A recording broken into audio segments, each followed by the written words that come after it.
Okay, good morning dear students. ಇವತ್ತು ನಾವು ನಿಮ್ಮ 10ನೇ ತರಗತಿಗೆ ಸಂಬಂಧಪಟ್ಟಂತಹ ಭೌತಶಾಸ್ತ್ರ, ರಸಾಯನಶಾಸ್ತ್ರ ಮತ್ತು ಜೀವಶಾಸ್ತ್ರ ಅಂದ್ರೆ ಇದು 3 ಭಾಗಗಳು, ವಿಜ್ಞಾನದ ಭಾಗಗಳು. ಅದರಲ್ಲಿ ನಾವು ಜೀವಶಾಸ್ತ್ರದ ಒಂದು ಪಾಠವನ್ನ ತಗೊಂಡಿದ್ದೀವಿ. ಅದಕ್ಕೆ ಸಂಬಂಧಪಟ್ಟಂತಹ ಬೇಸಿಕ್ಸ್ ಅಂದ್ರೆ ತಳಪಾಯದ ಒಂದಷ್ಟು ವಿಷಯಗಳ ಬಗ್ಗೆ ತಿಳ್ಕೊಳ್ಳೋಣ. ಅದಾದ ನಂತರ ಮುಂದಿನ ಪಾಠಕ್ಕೆ ಹೋಗೋಣ. ಅರ್ಥ ಆಯ್ತಾ? ಮೊದಲಿಗೆ ಜೀವನ ಕ್ರಿಯೆ ಇದೊಂದು ಜೀವಶಾಸ್ತ್ರ. ಈ ಜೀವನ ಕ್ರಿಯೆ ನಮ್ಗೆ ಯಾಕೆ ಬೇಕು? ಜೀವನ ಕ್ರಿಯೆ ಅಂದ್ರೆ ಏನು? ಜೀವನ ಕ್ರಿಯೆ ಯಾವುದರಿಂದ ಸಾಧ್ಯ ಆಗುತ್ತೆ? ಜೀವನ ಕ್ರಿಯೆ ಜೀವವಿರುವಂತಹ ವಸ್ತುಗಳಿಗೆ ಮಾತ್ರ ಸಾಧ್ಯನಾ ಅಥವಾ ಜೀವ ಇಲ್ಲದೆ ಇರುವಂತಹ ವಸ್ತುಗಳಿಗೂ ಸಾಧ್ಯನಾ? ಈ ಜೀವನ ಕ್ರಿಯೆಯಲ್ಲಿ ಯಾವ ಹಂತಗಳಿದಾವೆ? ಜೀವನ ಕ್ರಿಯೆ ಮನುಷ್ಯನಲ್ಲಿ ಹೇಗೆ, ಜೀವನ ಕ್ರಿಯೆ ಪ್ರಾಣಿಗಳಲ್ಲಿ ಹೇಗೆ, ಹಾಗೆ ಜೀವನ ಕ್ರಿಯೆ ಸಸ್ಯಗಳಲ್ಲಿ ಹೇಗೆ ಅನ್ನೋದನ್ನ ನಾವು ಈ ಪಾಠದಲ್ಲಿ ಕೂಲಂಕುಷವಾಗಿ ತಿಳ್ಕೊತೀವಿ ಮಕ್ಕಳ. ಅದಾಯ್ತಾ? ಹಾಗಾಗಿ ವಿದ್ಯಾರ್ಥಿಗಳೇ, ಇವತ್ತು ಜೀವನ ಕ್ರಿಯೆ ಪಾಠಕ್ಕೆ ಸಂಬಂಧಪಟ್ಟಂತೆ ಜೀವನ ಅಂದ್ರೆ ಏನು ಅಥವಾ ಕ್ರಿಯೆ ಅಂದ್ರೆ ಏನು, ನಾವು ಯಾವಾಗ ಜೀವನ ಅಥವಾ ಜೀವ ಅಂತ ಕರಿತೀವಿ ಅಂತ ಹೇಳ್ತೀರಾ? ಯಾವುದೇ ಒಂದು ಜೀವಿಗಳು ಉಸಿರಾಡ್ತಾ ಇದ್ರೆ, ಬದುಕಿದ್ರೆ, ಉಸಿರಾಡ್ತಾ ಇದ್ರೆ ಬದುಕದಾಗೆ ಅರ್ಥ. ಉಸಿರಾಡ್ತಿದ್ರೆ ಆ ಒಂದು ಏನು ಜೀವಿಗಳನ್ನ ನಾವು ಜೀವ ಇರುವಂತಹ ವಸ್ತುಗಳು ಅಂತ ಕರಿತೀವಿ.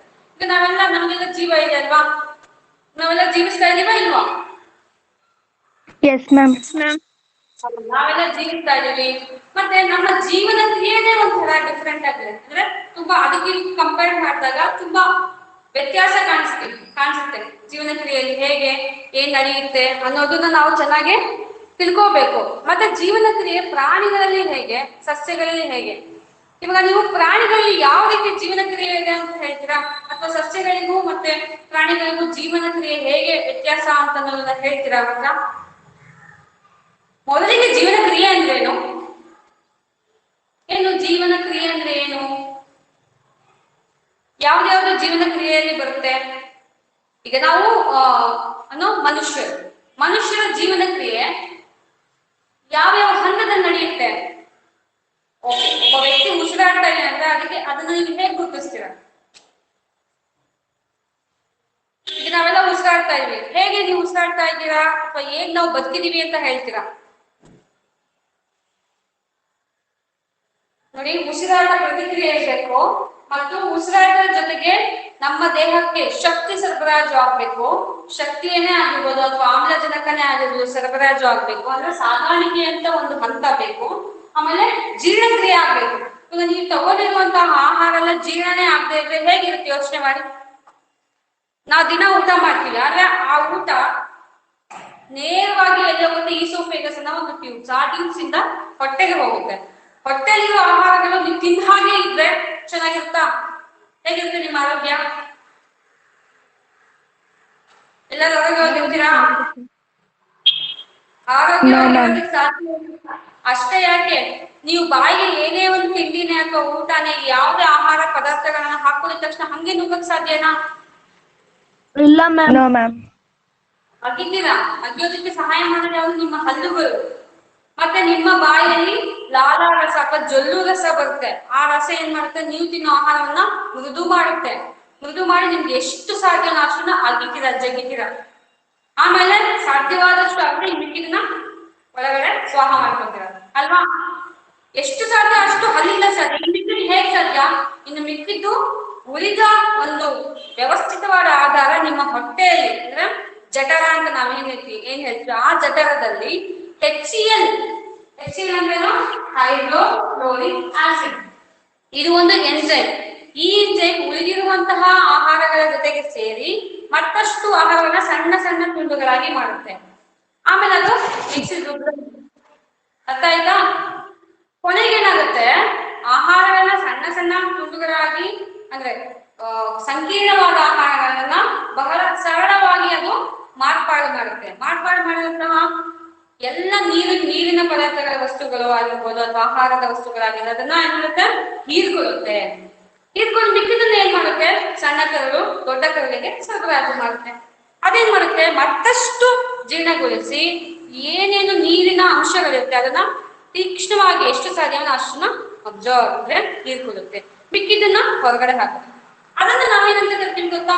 ಇವಾಗ ನೋಡಿ, ಉಸಿರಾಟ ಅಂದ್ರೆ ಏನಂತ ಮೊದಲನೇ ಒಂದು ಹಂತವಾಗಿ ಹೇಳ್ತೀರಾ, ಈ ಜೀವನ ಕ್ರಿಯೆ ಇದ್ಯಾವುದು ಇಲ್ಲ ಅಂದ್ರೆ ನಡೆಯೋದಿಲ್ಲ. ನಾವು ಜೀವನ ಕ್ರಿಯೆ ಅಥವಾ ಜೀವನವನ್ನ ನಡೆಸಬೇಕು, ವೈಜ್ಞಾನಿಕವಾಗಿ ಆಗಿರ್ಬೋದು, ನೈಸರ್ಗಿಕವಾಗಿ ಆಗಿರ್ಬೋದು ಅಂತಂದ್ರೆ ಅದಕ್ಕೆ ಈ ಎಲ್ಲ ಹಂತಗಳು ಬೇಕು ವಿದ್ಯಾರ್ಥಿಗಳ. ಅಂದ್ರೆ ಉಸಿರಾಟ ಆಡ್ಬೇಕು, ನಾವು ಉಸಿರಾಟ ಆಡ್ಬೇಕು, ಸಾಲದಕ್ಕೆ ಆಹಾರಗಳು ಜೀರ್ಣಕ್ರಿಯೆ ಆಗಿ ಬೇರೆ ಬೇರೆ ಭಾಗಗಳಿಗೆ ಸರಬರಾಜು ಆಗ್ಬೇಕು, ಅದರಲ್ಲಿ ಜೀರ್ಣಕ್ರಿಯೆ ಆಗ್ಬೇಕು, ಸರಬರಾಜು ಆಗ್ಬೇಕು ಮತ್ತು ವಿಸರ್ಜನೆ ಆಗ್ಬೇಕು. ಇದರ ಮಧ್ಯೆ ಬರುವಂತದ್ದು ಏನ್ ಗೊತ್ತಾ? ಕಾರ್ಬನ್ ಡೈಆಕ್ಸೈಡ್ ಮತ್ತು ಆಕ್ಸಿಜನ್. ನೋಡಿ, ಕಾರ್ಬನ್ ಡೈಆಕ್ಸೈಡ್ ನಮ್ಮ ದೇಹದಲ್ಲಿ ಒಂದು ವೈಜ್ಞಾನಿಕ ಕ್ರಿಯೆಯಾಗಿ ಬಿಡುಗಡೆ ಆಗುತ್ತೆ, ಮತ್ತೆ ಆಕ್ಸಿಜನ್ ಅಂದ್ರೆ ಆಮ್ಲಜನಕವನ್ನು ನಾವು ಹೀರ್ಕೊಳ್ತೀವಿ. ಸೊ ಇದು ಎಲ್ಲಿಗೆ ಸಂಬಂಧಪಡುತ್ತೆ? ಉಸಿರಾಟದ ಕ್ರಿಯೆಗೆ ಸಂಬಂಧಪಡುತ್ತೆ. ಇವಾಗ ಒಂದು ಪ್ರಶ್ನೆ ಕೇಳ್ತೀನಿ, ಇದು ಯಾವುದು ಇಲ್ಲ ಅಂದ್ರೆ ನೀವು ಬದುಕೋದಕ್ಕೆ ಸಾಧ್ಯನಾ? ಜೀರ್ಣ ಆಗ್ತಾ ಇಲ್ಲ ಅಂದ್ರೆ ಬದುಕೋಕ್ಕಾಗುತ್ತಾ? ಇಲ್ಲ. ಆದ್ರೆ ಉಸಿರಾಟ ಇಲ್ಲ ಅಂದ್ರೆ ಬದುಕೋಕ್ಕಾಗುತ್ತಾ? ಅದೂ ಇಲ್ಲ. ಹಾಗಾದ್ರೆ ನೀವು ತಿಂದಿದ್ದು ಎಲ್ಲ ಜೀರ್ಣ ಆಗಿ ಮಿಕ್ಕಿರುವಂತಹ ವಿಷ ವಸ್ತುಗಳೇ ಆಗಿರ್ಬೋದು ಅಥವಾ ಜೀರ್ಣಕ್ರಿಯೆ ಆಗದೆ ಇರುವಂತಹ ವಸ್ತುಗಳೇ ಆಗಿರ್ಬೋದು, ಅದನ್ನು ಹೊರಗಡೆ ಹಾಕದೆ ಇರೋದಕ್ಕಾಗತ್ತಾ? ಆಗಲ್ಲ, ಹೊರಗಡೆ ಹಾಕ್ಬೇಕು ಅಲ್ವಾ? ಅಂದ್ರೆ ಜೀರ್ಣಕ್ರಿಯೆ ಅಂತಂದ್ರೆ ಈ ಎಲ್ಲ ಹಂತಗಳಲ್ಲೂ ಕೂಡ ಏನಾಗ್ತಾ ಇದೆ, ದೇಹದಲ್ಲಿ ಸ್ವಾಭಾವಿಕವಾಗಿ ಬದಲಾವಣೆಗಳಾಗ್ತಾ ಇರುತ್ತೆ. ಸೊ ಆ ಒಂದು ಕ್ರಿಯೆನ ನಾವೇನು ಕರಿತೀವಿ? ಜೀವನ ಕ್ರಿಯೆ. ಜೀವನ ಕ್ರಿಯೆ ಒಂದು ವಿಧಾನ, ವೈಜ್ಞಾನಿಕವಾದ ವಿಧಾನ. ಈ ಹಂತಗಳಲ್ಲಿ ಉಸಿರಾಟ ಮತ್ತು ಜೀರ್ಣಕ್ರಿಯೆ, ಸಾಗಾಣಿಕೆ ಮತ್ತು ವಿಸರ್ಜನೆ, ಈ ಎಲ್ಲಾ ಕ್ರಿಯೆಗಳು ಸರಾಗವಾಗಿ ಅಂದ್ರೆ ನಿಲ್ಲಿಸದೆ, ಯಾವುದೇ ಒಂದು ಪಾಸ್ ಸ್ಟಾಪ್ ಇಂತ ನಡೆಯುತ್ತಲ್ಲ, ಅದನ್ನ ನಾವೇನಂತ ಕರಿತೀವಿ? ಜೀವನ ಕ್ರಿಯೆ ಅಂತ ಕರಿತೀವಿ. ಅರ್ಥ ಆಯ್ತಾ ಮಕ್ಕಳ? ಇದು ಜೀವನ ಕ್ರಿಯೆ ಅಂದ್ರೆ ಏನು, ಯಾವ ಯಾವ ಹಂತಗಳಿರುತ್ತೆ ಜೀವನ ಕ್ರಿಯೆಗೆ ಅನ್ನೋದು ಗೊತ್ತಾಗಿದೆ ಎಲ್ಲರಿಗೂ?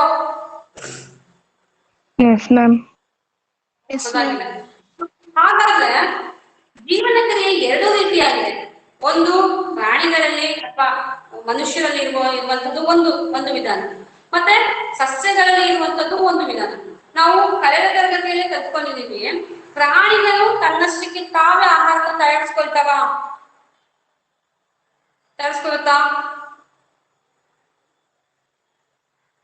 ಪ್ರಾಣಿಗಳು ತಮ್ಮಷ್ಟಕ್ಕೆ ತಾವೇ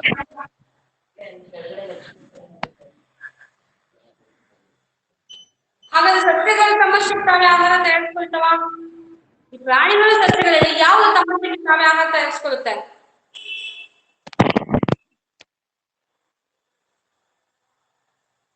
ಈಗ ನಾವು ನಮ್ಮಷ್ಟಕ್ಕೆ ನಾವೇ ಆಹಾರ ತಯಾರಿಸ್ಕೊಳ್ತೀವ, ಯಾವುದೇ ಅವಲಂಬನೆ ಇಲ್ದೇನೆ ಸ್ವಾವಲಂಬಿಗಳಾಗಿ ನಾವು ಪ್ರಾಣಿಗಳನ್ನು ಅವಲಂಬಿಸಿದೆ, ಸಸ್ಯಗಳನ್ನು ಅವಲಂಬಿಸಿದೆ, ನಮ್ಮಷ್ಟಕ್ಕೆ ನಾವು ಊಟ ತಯಾರಿಸ್ಕೊಳ್ಳೋಕೆ ಸಾಧ್ಯ ಆಗುತ್ತಾ? ಆಹಾರವನ್ನು ಪಡ್ಕೊಳ್ಳೋಕೆ ಸಾಧ್ಯನಾ? ಇಲ್ಲ, ಸಾಧ್ಯನೇ ಇಲ್ಲ. ಆಯ್ತಾ?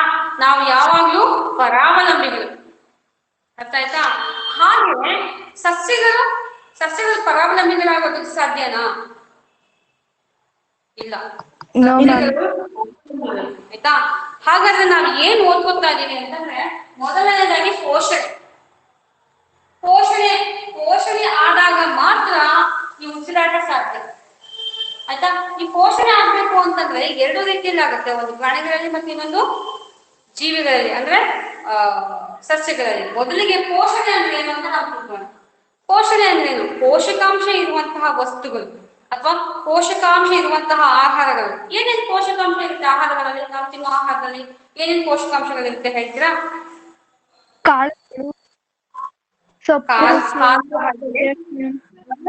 Carbohydrate, protein,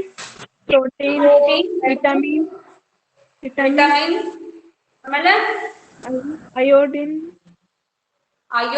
okay.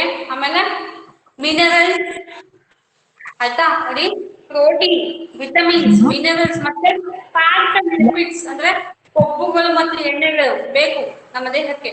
ಆಯ್ತಾ? ಅದಾದ್ಮೇಲೆ ಮಿನರಲ್ಸ್, ಆಯ್ತಾ? ವಿಧವಾದಂತಹ ಆಹಾರಗಳನ್ನು ನಾವು ತಗೋಬೇಕಾಗುತ್ತೆ. ಅದರಲ್ಲಿ ನೀವು ಕಾಳುಗಳೇ ಆಗಿರ್ಬೋದು, ತರಕಾರಿಗಳೇ ಆಗಿರ್ಬೋದು, ಆಯ್ತಾ, ಮಾಂಸ ಆಗಿರ್ಬೋದು, ಇದೆಲ್ಲ ಪೋಷಣೆ ವಿಧಗಳು. ನಾವು ಯಾವ್ಯಾವ ತರ ಆಹಾರನ ತಗೋಬೇಕು, ನಮ್ಮ ದೇಹಕ್ಕೆ ಯಾವ ತರ ಶಕ್ತಿಯನ್ನ ಪಡ್ಕೋಬೇಕು ಅನ್ನೋದು ಈ ಪೋಷಣೆಯಲ್ಲಿ ನಾವು ತಿಳ್ಕೊತೀವಿ. ಹಾಗಾದ್ರೆ ಪೋಷಣೆ ಯಾಕೆ ಬೇಕು? ಪೋಷಣೆ ಇಲ್ಲಾಂದ್ರೆ ಆಗೋದಿಲ್ವಾ? ಪೋಷಣೆ ಇಲ್ಲಾಂದ್ರೆ ಆಗಲ್ವಾ? ಯಾಕೆ ಬೇಕು ಪೋಷಣೆ? ಪೋಷಣೆ ಯಾಕೆ ಬೇಕು ಅಂತಂದ್ರೆ ಸ್ವಾಭಾವಿಕವಾಗಿ ಸಮತೋಲನವಾದಂತಹ ಬೆಳವಣಿಗೆಗೆ ಬೇಕು. ಮನುಷ್ಯ ಬೆಳಿತಾನೆ ಇರ್ತಾನೆ ಹುಟ್ಟಾಗ. ಇವಾಗ ಉದಾಹರಣೆಗೆ ನೀವು ಹುಟ್ಟಾಗ ಮೊದಲನೇ ದಿನದ ಮಗು ಅಥವಾ ಒಂದು ತಿಂಗಳ ಮಗು, 1 ತಿಂಗಳು ಆಗ್ತಾ 1 ತಿಂಗಳಾಗುತ್ತೆ ಅಂತ ಅನ್ಕೊಳ್ಳಿ, ಹುಟ್ಟಾನೆ. ಇವಾಗ ನೀವು ಮಗು ತರನೇ ಇದ್ದೀರಾ, ನಿಮ್ಮ ಬೆಳವಣಿಗೆಯಲ್ಲಿ ಯಾವುದೇ ವ್ಯತ್ಯಾಸ ಇಲ್ವಾ? ವ್ಯತ್ಯಾಸ ಆಗಿದೆ. ವ್ಯತ್ಯಾಸ ಆಗಿದೆ. ದೈಹಿಕವಾಗಿ ವ್ಯತ್ಯಾಸ ಆಗಿದೆ, ಮಾನಸಿಕವಾಗಿ ವ್ಯತ್ಯಾಸ ಆಗಿದೆ, ಹಾಗೂ ಭೌತಿಕವಾಗಿ ನಿಮ್ಮ ಬೆಳವಣಿಗೆ ಆಗಿದೆ. ಅರ್ಥ ಆಯ್ತಾ? ಮೊದಲೆಲ್ಲ ನಿಮ್ಗೆ ಮೊಬೈಲ್ ಅಲ್ಲಿ ಜಾಸ್ತಿ ಏನು ನೋಡ್ತಾ ಇರ್ಲಿಲ್ಲ. ಇವಾಗ ಮೊಬೈಲ್ ಅಲ್ಲೇ ಪಾಠ ಮಾಡ್ತಾ ಇದ್ವಿ, ಮೊಬೈಲ್ ಅಲ್ಲೇ ಪಾಠ ನೋಡ್ತಾ ಇದ್ವಿ. ಅದೇ ಬೆಳವಣಿಗೆ, ಇದು ಒಂದು ಸಾಮಾಜಿಕ ಬೆಳವಣಿಗೆ ಆಗ್ತಾ ಇದೆಯಾ? ನೀವು ಅದಕ್ಕೆ ಅಡ್ಜಸ್ಟ್ ಆಗ್ತಾ ಇದ್ದೀರಾ ಅಲ್ವಾ? ಹೌದು. ಹಾಗೆ ಜೀವನನೂ ಹಂತವಾಗಿ ಬದಲಾಗ್ತಾ ಹೋಗುತ್ತೆ ವಿದ್ಯಾರ್ಥಿಗಳೇ. ನಾವು ಅದನ್ನ ಅರ್ಥ ಮಾಡ್ಕೋಬೇಕು, ಯಾವುದು ಸರಿ ಯಾವುದು ತಪ್ಪು, ಯಾವ್ದನ್ನ ನಾವು ಮಾಡ್ಬೇಕು, ಯಾವ್ದನ್ನ ನಾವು ಮಾಡ್ಬಾರ್ದು ಅನ್ನೋದನ್ನ ಚೆನ್ನಾಗಿ ತಿಳ್ಕೊಬೇಕು. ಈಗ ಪೋಷಣೆಗೆ ಬರೋಣ. ಪೋಷಣೆ ಅಂತಂದ್ರೇನು? ಮನುಷ್ಯನ ಅಥವಾ ಜೀವಿಗಳ ದೇಹದ ಬೆಳವಣಿಗೆಗೆ ಬೇಕಾಗಿರುವಂತಹ ಅಗತ್ಯವಾದ ಪೂರೈಕೆಗಳು ಯಾವ್ಯಾವುದು? ಕಾರ್ಬೋಹೈಡ್ರೇಟ್ಸ್, ಪ್ರೋಟೀನ್ಸ್, ವಿಟಮಿನ್, ಅಗತ್ಯವಾದ ವಸ್ತುಗಳು. ಅದನ್ನ ನಾವು ಸೇವಿಸೋದನ್ನ ನಾವೇನು ಈ ಪೋಷಣೆಗಳಲ್ಲಿ 2 ವಿಧ. ಪೋಷಣೆಗಳಲ್ಲಿ ಎಷ್ಟು ವಿಧ? 2 ವಿಧ. ಯಾವ ಸ್ವಪೋಷಕಗಳ ಪೋಷಣೆ, ಪರಪೋಷಕಗಳ ಪೋಷಣೆ. ಸ್ವಪೋಷಕಗಳ ಪೋಷಣೆ ಅಂತಂದ್ರೆ ಸ್ವ ಅಂದ್ರೆ ತನ್ನಷ್ಟಿಗೆ ತಾನೇ ಆಹಾರ ತಗೊಂಡು ತನ್ನಷ್ಟಿಗೆ ತಾನೇ ಆಹಾರ ಏನೇನ್ ಬೇಕು, ನಮ್ಗೆ ಏನೇನ್ ಬೇಡ ಅದನ್ನ ನೋಡ್ಕೊಳ್ಳೋದು, ಇದು ಸ್ವಪೋಷಕ ಪೋಷಣೆ ಅಥವಾ ಸ್ವಪೋಷಕಗಳ ಪೋಷಣೆ ಅಂತ. ಹಾಗಾದ್ರೆ ಪರಪೋಷಕಗಳ ಏನು? ಪರಪೋಷಕಗಳು ಈ ಜೀವಿಗಳು ಆಹಾರವನ್ನ ತಾವು ಮಾಡ್ಕೋಬೇಕು. ಆದ್ರೆ ಅದರ ಪರವಾಗಿ ಬದಲಾಗಿ ಬೇರೆ ಜೀವಿಗಳ ಮೇಲೆ ನೇರವಾಗಿ ಅವಲಂಬಿತವಾಗಿರ್ತವೆ ಅಂತ ವಸ್ತುಗಳನ್ನ ನಾವೇನಂತ ಕರಿತೀವಿ? ಪರಪೋಷಕಗಳು ಅಥವಾ ಪರಪೋಷಕಗಳ ಪೋಷಣೆ ಅಂತ ಕರಿತೀವಿ. ಅರ್ಥ ಆಯ್ತಾ?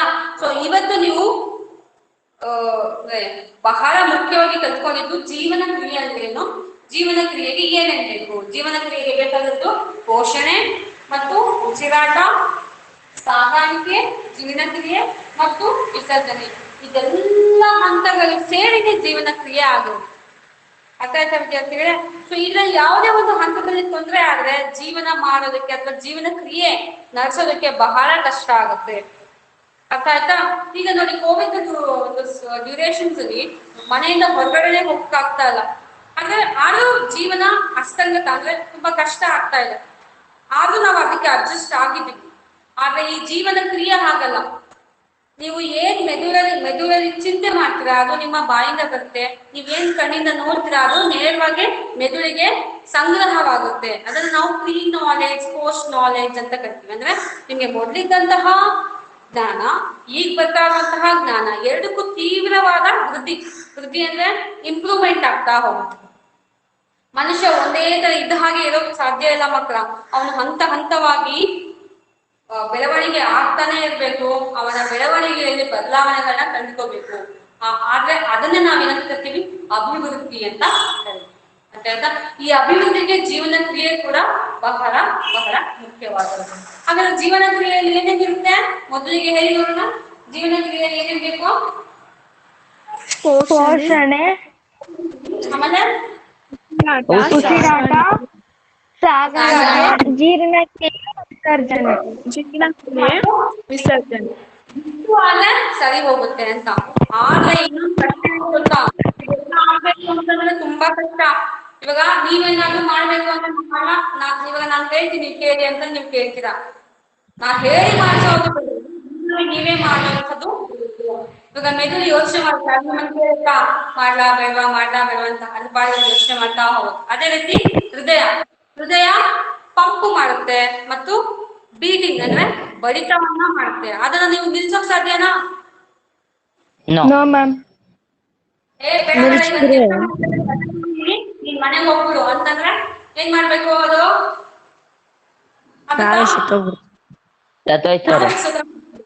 ನಾವು ಸಂಪೂರ್ಣವಾಗಿ ದೇಹವನ್ನ ತ್ಯಜಿಸ್ಬೇಕಾಗುತ್ತೆ. ಅದೇ ರೀತಿ ಕಿಡ್ನಿ ಏನ್ ಮಾಡುತ್ತೆ ಗೊತ್ತಾ? ರಕ್ತವನ್ನ ಶುದ್ಧೀಕರಣ ಮಾಡುತ್ತೆ. ಓ ಕಿಡ್ನಿ ಬೇಡ ಬೇಡ, ನೀನ್ ಕೆಲಸ ಮಾಡ್ಬೇಡ, ಹಾರ್ಟ್ ಮಾಡ್ಕೊಳುತ್ತೆ, ನೀನ್ ಸುಮ್ನೆ ಇದ್ಬಿಡು ಅಂತಂದ್ರೆ ರಕ್ತವನ್ನ ಪರಿಚಲನೆ ಮಾಡೋದ್ರ ಜೊತೆಗೆ ಶುದ್ಧೀಕರಣ ಕಾರ್ಯ ಯಾರು ಮಾಡ್ತಾರೆ? ಪಕ್ಕದ ಮನೆಯವ್ರು ಮಾಡ್ತಾರ ಅಥವಾ ನಿಮ್ ಫ್ರೆಂಡ್ಸ್ ಮಾಡ್ತಾರ? ಯಾರು ಮಾಡ್ತಾರೆ? ಯಾರಿಲ್ಲ. ಅವರ ಕೆಲಸ ಅದೇ ಮಾಡ್ಕೊಂತ ಹೋಗುತ್ತೆ. ಅದೇ ರೀತಿ ಕಿವಿ ಏನ್ ಮಾಡುತ್ತೆ? ಕೇಳಿಸ್ಕೊಳುತ್ತೆ. ಓ ನಿನ್ ಕಿವಿ ಕೇಳಿಸ್ಕೊಳ್ಳೇ ಬೇಡ ಅಂತಂದ್ರೆ ನಿಮ್ಮನ್ನ ಕಿವಿಡಿ ಅಂತ. ಹೌದಾ? ಮಾತಾಡೋಣ, ನೀನು ಬಾಯಿ ಮುಚ್ಕೊಂಡಿರು ಅಂದ್ರೆ ಒಂದ್ 10 ನಿಮಿಷ 15 ನಿಮಿಷ ಸುಮ್ನೆ ಇರ್ಬೋದು, ಗಂಟೆಗಟ್ಲೆ ಮಾತಾಡ್ದೇನೆ ಇರ್ಬೋದು. ಆದ್ರೆ ನೀವು ದಿನವೆಲ್ಲ ಮಾತಾಡಲ್ಲ, ವರ್ಷವೆಲ್ಲ ಮಾತಾಡಲ್ಲ ಅಂತಂದ್ರೆ ನಿಮ್ಮನ್ನ ಮೂಗಿ ಅಥವಾ ಮೂಗ ಅಂತ. ನಿಜನಾ? ನಿಜ ತಾನೆ? Yes ma'am. ಹೌದು. ಹಾಗಾದ್ರೆ ಉಸಿರಾಟ ನಿಲ್ಲಿಸ್ಬಿಡಕ್ಕಾಗತ್ತಾ? ನಾನು ಉಸಿರಾಡಲ್ಲ ಇವತ್ತು, ನಾನು ಉಸಿರಾಟಕ್ಕೆ ರಜಾ ಕೊಟ್ಬಿಟ್ಟಿದೀನಿ, ಇವತ್ತು ಫುಲ್ ಎಂಜಾಯ್ಮೆಂಟ್ ಅಂತ ಅಂದ್ಬಿಟ್ಟು ನೀವು ಮೂಗು ಮುಚ್ಕೊಂಡ್ಬಿಡಿ, ಟ್ರೈ ಮಾಡಿ. ಸಾಧ್ಯ ಆಗುತ್ತಾ? ಆಗಲ್ಲ ಮ್ಯಾಮ್, ಬೇಡ.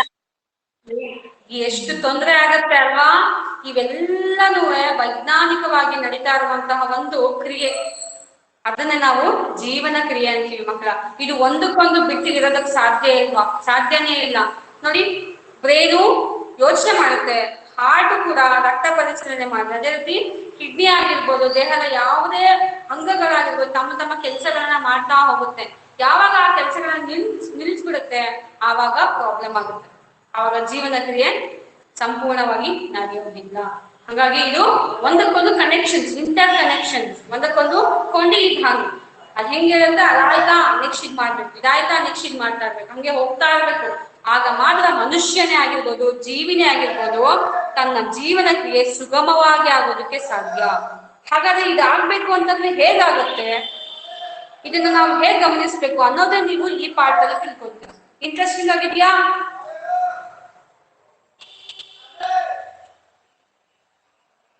ಇದೆಲ್ಲ ಗೊತ್ತಿತ್ತ ನಿಮ್ಗೆ? ಇದೆಲ್ಲ ಗೊತ್ತಿತ್ತ ನಿಮ್ಗೆ?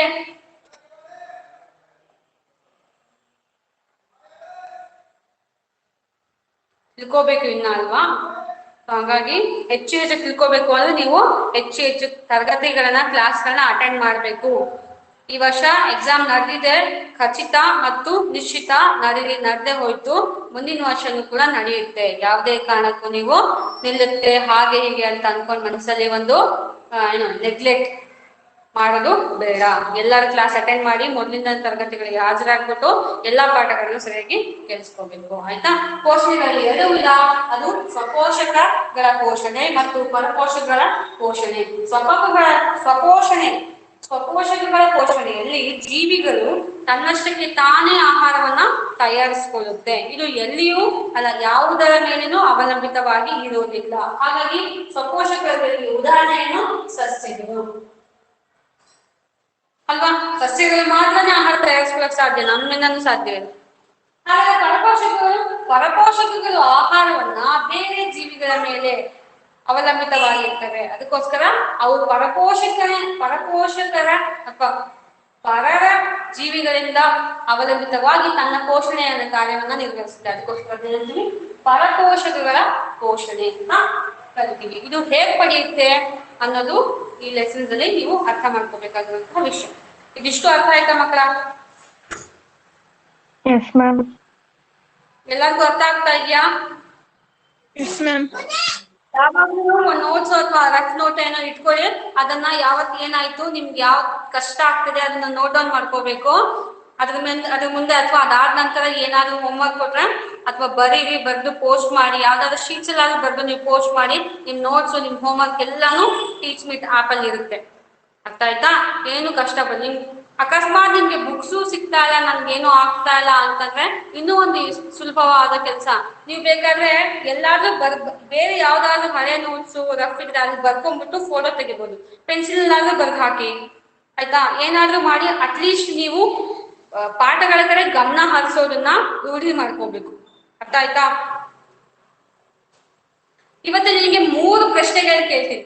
ಎಲ್ಲಾರು ಉತ್ತರ ಮಾಡ್ಕೊಂಡ್ ಬರ್ತೀರಾ ನೆಕ್ಸ್ಟ್ ಕ್ಲಾಸ್ಗೆ? ಇಂಗ್ಲಿಷ್ ಮೀಡಿಯಂ ಅವರೆಲ್ಲ ಉತ್ತರ ಕಳಿಸ್ತಾರೆ, ನೀವು ಕಳಿಸ್ತೀರಾ? Yes, ma'am. ಮೊದಲನೇ ಪ್ರಶ್ನೆ ಏನ್ ಗೊತ್ತಾ? ಹಾರ್ಟ್, ಹೃದಯ ಗೊತ್ತಿದೆ ಅಲ್ವಾ? ಹೃದಯವು ಒಂದು ನಿಮಿಷಕ್ಕೆ ಎಷ್ಟು ಸಲ ಬಡ್ಕೊಳ್ಳುತ್ತೆ, ಎಷ್ಟು ಸಲ ಕಂಪಿಸುತ್ತೆ ಅನ್ನೋದು ನೀವು ಲೆಕ್ಕ ಹಾಕೊಂಡ್ ಬರ್ಬೇಕು. 73. ಒಂದು ನಿಮಿಷಕ್ಕೆ ಆ ಎಷ್ಟು? 72. 72. ಅಲ್ಲ, ಲಭ್ಯ ಲಬ್ ಅಂದ್ರೆ ಒಂದ್ಸಲ ಕಂಪಿಸೋದು, ಲಬ್ ಅಂತ ಎಷ್ಟು ಸಲ ಆಗುತ್ತೆ? ಡಬ್ ಅಂತ ಲಬ್ ಡಬ್ ಲಬ್ ಡಬ್ ಲಬ್ ಡಬ್ ಆಗುತ್ತಲ್ವಾ, ಅದು ಎಷ್ಟು ಸಲ ಆಗುತ್ತೆ ಅಂತ ಬರ್ಕೋಬೇಕು. ಆಯ್ತಾ? ಒಂದು ನಿಮಿಷಕ್ಕೆ ಎಷ್ಟಾಗುತ್ತೆ, ಹಾಗೆ 24 ಗಂಟೆಗೆ ಎಷ್ಟಾಗುತ್ತೆ, ಒಂದು ದಿವಸಕ್ಕೆ ಎಷ್ಟು ಸಲ ಆಗುತ್ತೆ ಅಂತ ನೀವು ಕೌಂಟ್ ಮಾಡ್ಬೇಕು. ಮಾಡ್ಕೊಂಡ್ ಬರ್ತೀರಾ?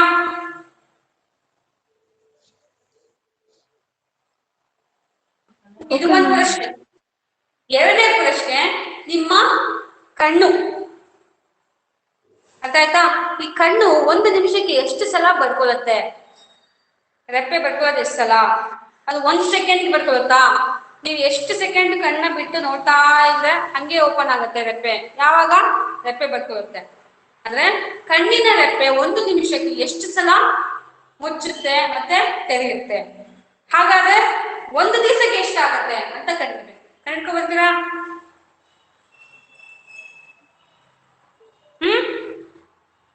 Ma'am. 2. ಮೂರನೇದು, ಸೂರ್ಯನ ಕಿರಣ ಗೊತ್ತಿದ್ಯಾ? ಈಗ ಸೂರ್ಯನಿಂದ Yes, ma'am. ನೇರವಾಗಿ ಕಿರಣ ಭೂಮಿ ಮೇಲೆ ಬೀಳುತ್ತೆ ಅಲ್ವಾ? ಸೂರ್ಯನಿಂದ ನೇರವಾಗಿ ಕಿರಣ ಭೂಮಿ ಮೇಲೆ ಬೀಳೋದಕ್ಕೆ ಎಷ್ಟು ನಿಮಿಷ ತಗೊಳುತ್ತೆ? ಆದ್ರೆ ಆನ್ಸರ್ಸ್ ಯಾರು ಹೇಳ್ಬಾರ್ದಿಲ್ಲಿ, ನೆಕ್ಸ್ಟ್ ಕ್ಲಾಸ್ ನನ್ಗೆ ಹೇಳ್ಬೇಕು. ಈ 3 ಪ್ರಶ್ನೆಗೆ ಉತ್ತರವನ್ನ ರೆಡಿ ಮಾಡ್ಕೊಂಡ್ ಬರ್ಬೇಕು. ಮಾಡ್ಕೊಂಡ್ ಬರ್ತೀರಾ?